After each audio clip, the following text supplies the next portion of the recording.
Polisi juga masih kurang pada saat itu, keamanan masih kurang, sehingga ada terjadi tawuran dan sampai kasus pembunuhan. Sebenarnya pembunuhan itu tidak pernah terjadi kalau tidak ditepa.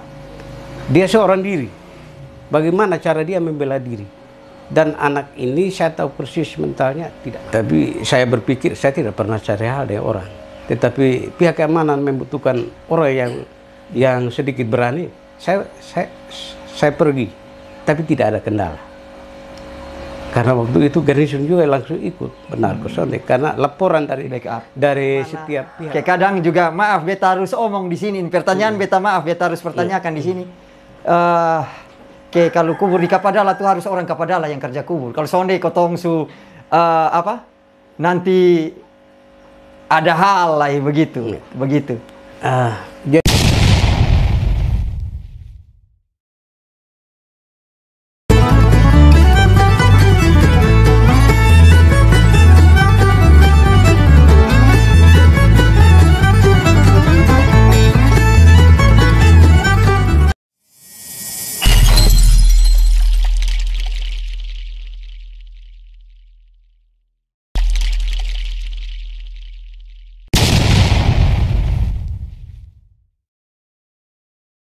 Juga dapat dari kakak Iwan Taklal, dapat data juga, bocoran data juga.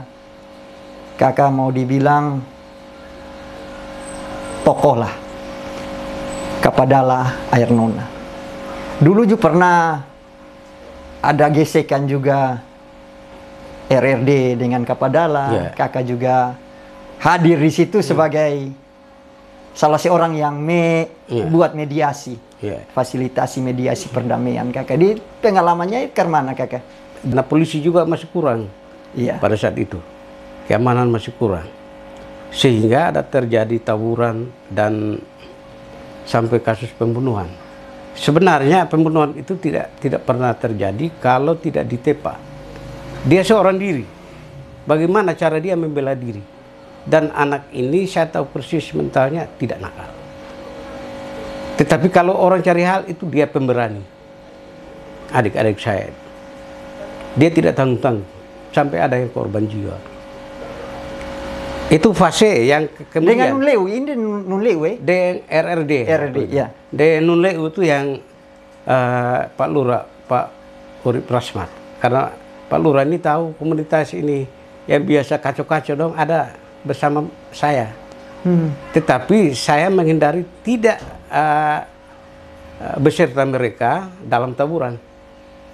Bagaimana caranya untuk ini membawa mental mereka itu supaya jangan terjadi hal-hal seperti itu. Jadi saya tidak tegur langsung, tapi dengan cara saya.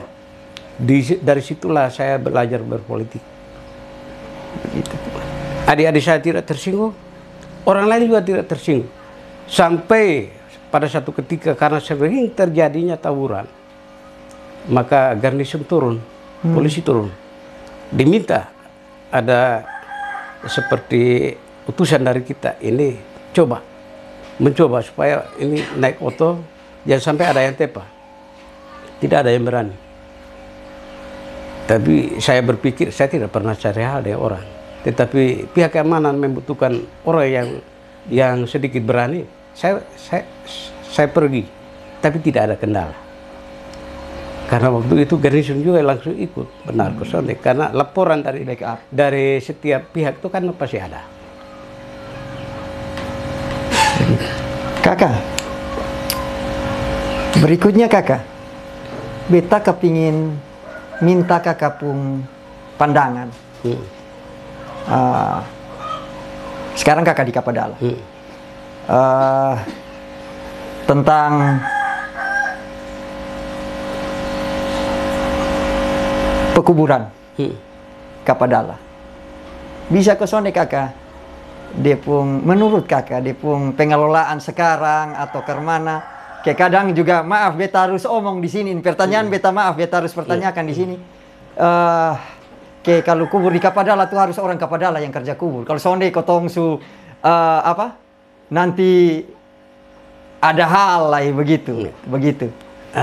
Jadi hal-hal seperti itu Om Boban seharusnya pemerintah turun tangan. Negara harus hadir untuk mengatur itu semua. Kalau negara lemah, akan terjadi tumpang tindih dan tidak tahu siapa yang sebenarnya berhak. Sehingga karena tidak ada yang mengatur, ya orang-orang yang ada di sekitar itu yang mengatur. Saya pernah usulkan di kelurahan, kalau bisa, dulu kan kalau setiap ini ada yang meninggal, datang lapor di sini, di kelurahan ini. Ada dia punya administrasi, ada menambah income untuk kota ini. Tapi tidak dijalankan karena alasan TPU Mapolri ini sudah ditutup. Tetapi secara de facto masih ada kuburan itu. Nah, dari hal-hal yang seperti itu, ini kalau kita coba mau bekerja, mau berkarya untuk bangsa dan negara ini, peduli dengan kebutuhan bangsa dan negara ini, kita harus ini atur sedemikian rupa supaya ada dia punya guna, ada dia punya pemasukan. Bayangkan ini dari satu tempat ini galian kubur kan 4 sampai 5 juta. Apa tidak salah kalau negara dapat 50.000 barangkali sebagai retribusi itu. 1 tambah 1 sama dengan 2. Tidak mungkin ini 1 tambah 1 sama dengan 100. Maksud saya pemasukan daerah ini dari hal yang kecil sampai hal yang besar. Sehingga bisa berguna untuk banyak orang.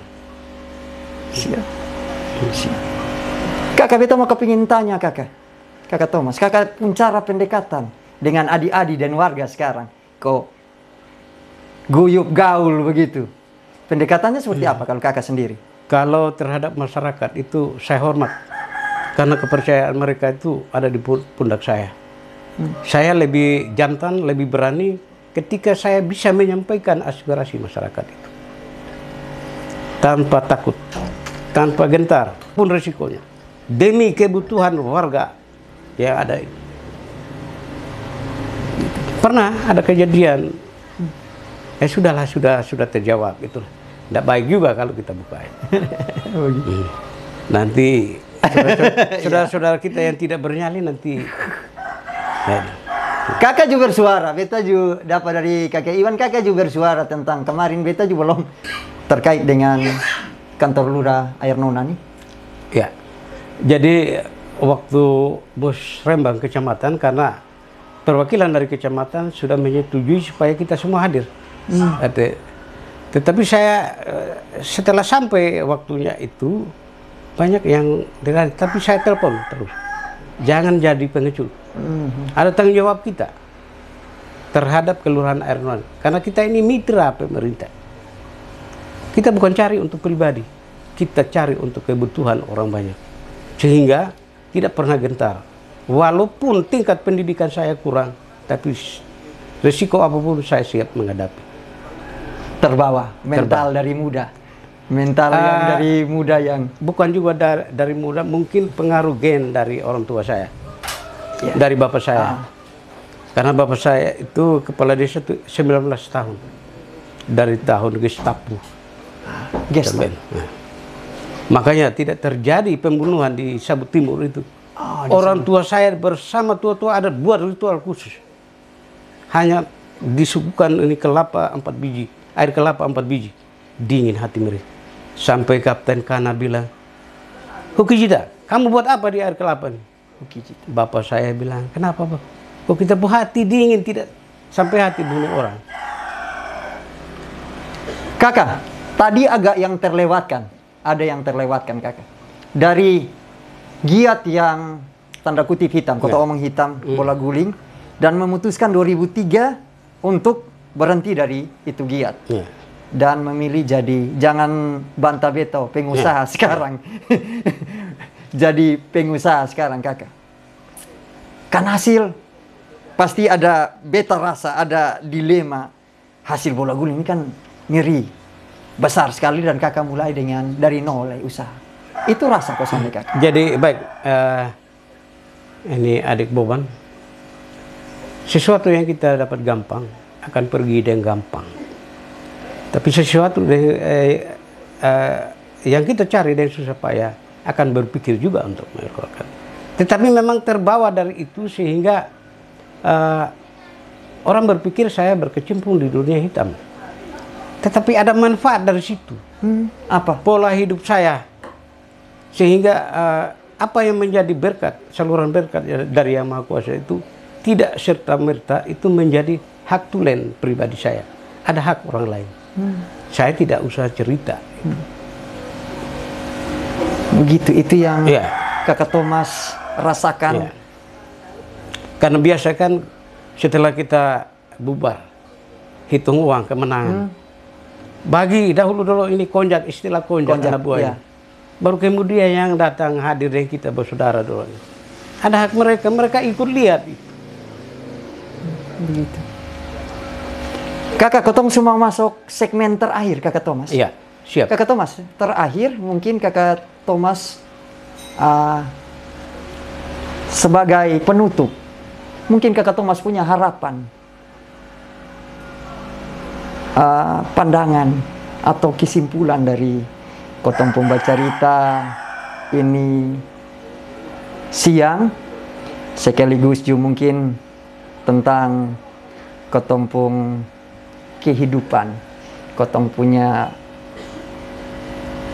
bersosialisasi dengan lingkungan sekitarnya. Kakak Thomas dong, ini kan kakak-kakak atau pendekatan dan adik-adik dong. Mungkin terkait dengan itu, harapan, tantangan mungkin atau apa yang Kakak Thomas mau sampaikan sebagai penutup.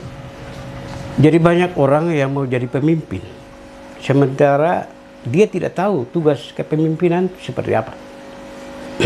Saya belajar dari dunia hitam sehingga saya tahu kewajiban saya itu ketika saya ambil tanggung jawab itu harus berani apapun resikonya. Dan dalam pandangan saya masyarakat itu adalah raja. Saya pesuruh. Jadi kita harus melayani masyarakat itu. Sebenarnya ini saya rasa minder kalau dikatakan sebagai senior atau pengusaha. Karena konteks pengusaha itu orang yang punya kemampuan lebih. Saya masih kurang-kurang sehingga tetap berusaha. Siap. Saya juga sebagai pribadi dan sebagai keluarga, kepala keluarga dalam rumah ini meminta terima kasih banyak kepada generasi muda yang mau peduli untuk mengangkat hal-hal yang positif demi kemajuan bangsa dan negara. Terima kasih Kakak Thomas untuk waktunya Kakak. Tetap menjadi orang baik, tetap menjadi orang yang berdampak bagi lingkup sekitarnya, walaupun lingkup itu hanya cuman keluarga kecil Kakak. Terus menginspirasi Kakak Thomas, Huki Cita. Pak Boston. Jadi baik Kakak Boban, orang yang baik itu adalah Tuhan Yang Maha Kuasa. Saya manusia biasa, pasti punya kurang-kurang. Tetapi karena dorongan dari keinginan hati nurani yang luhur, sehingga semangat saya itu tetap ada. Dulu, pada saat pecah perang Timur Timur, orang tua saya kumpul tua-tua adat, kumpul anak-anak muda. Apabila negara membutuhkan, siap pergi untuk perang. Termasuk saya hari ini, apabila negara dalam keadaan bahaya, saya minta izin ke keluarga, saya siap untuk mengorbankan jiwa dan raga saya. Siap, terima kasih Kakak Thomas untuk waktunya. Salam halek, salam. Salam.